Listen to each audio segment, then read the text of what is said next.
Try to imagine waking up to the sight of 5 doctors standing around you, trying to figure out why you have the disease you have, then coping with that disease and maintaining excellent grades and being part of many different extracurricular activities. This is the life of one student here at our school, who some of you may know, Rakenzi Kelly. Rakenzi has endured the worst, being the youngest person diagnosed with membranous nephropathy. This disease is caused by the thickening of a membrane in the kidney that filters waste from the blood. And this disease has affected her in many different ways. Well, now it's not as bad because they have it under control, but at first it was really hard because I stopped walking and I was pretty much restricted from doing everything I like doing. But now that it's under control, it doesn't really restrain me from anything. It just makes me really tired and just makes things a bit more difficult. Rakenzi was very devastated when she found out about her illness. She's not the only one who was affected by this. Her family is also affected.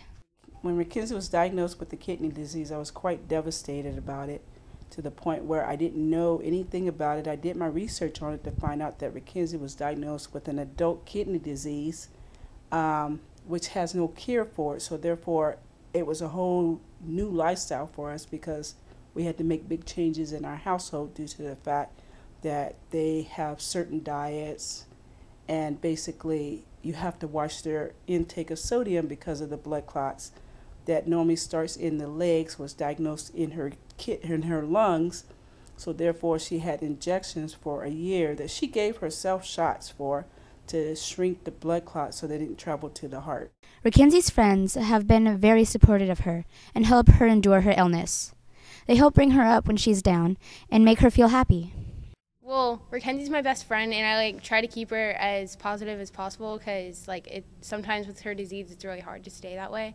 So every morning I text her saying what happy whatever day it is. If it's a Monday, I say happy Monday. I do that every day, and it's, she always texts me with a smile, and it makes my day. I don't know if it makes her day, I think. And I've been to a couple of her surgeries, and I've stayed there all day for her, just to make sure she's okay. So that's just my way of being a good friend, I guess. Yeah. Even though Rakenzi has gone through a lot of hard times, she has overcome them and is participating in many school activities.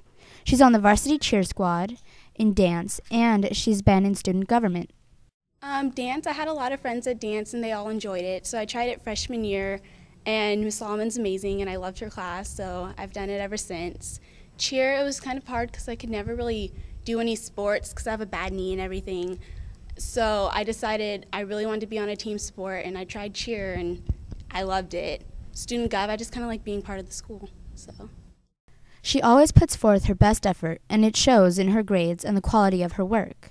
And Miss Solomon greatly agrees, letting her choreograph her own dance routines. She has done a really good job of making sure that when she's sick or when she's out for any medical reason, that she makes sure that she makes everything up. She doesn't expect special treatment. She doesn't expect people to spend their time reteaching her, but she makes connections in the class, and her classmates take care of her and make sure that she learns everything that she needs to know, and she puts all the effort forth so that they don't feel like she's using them or that she's just being lazy. She's just awesome, and she makes sure that she learns everything that she needs to learn to be prepared for her performances. And she's done that since the day she was a freshman, and I had her over at Oakmont.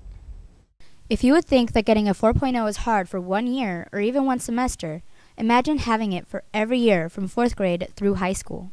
Well, I always tell myself, I can't let my problems and my diseases stop me from living my life, and I can't let them hold me back. So I've always just kind of pushed myself to settle for nothing less than my best, because if I settle for less than my best, it's never going to get me anywhere. Trying your hardest and always putting forth your best effort will always pay off. This is Crystal Campos reporting for Channel 5 Titan TV.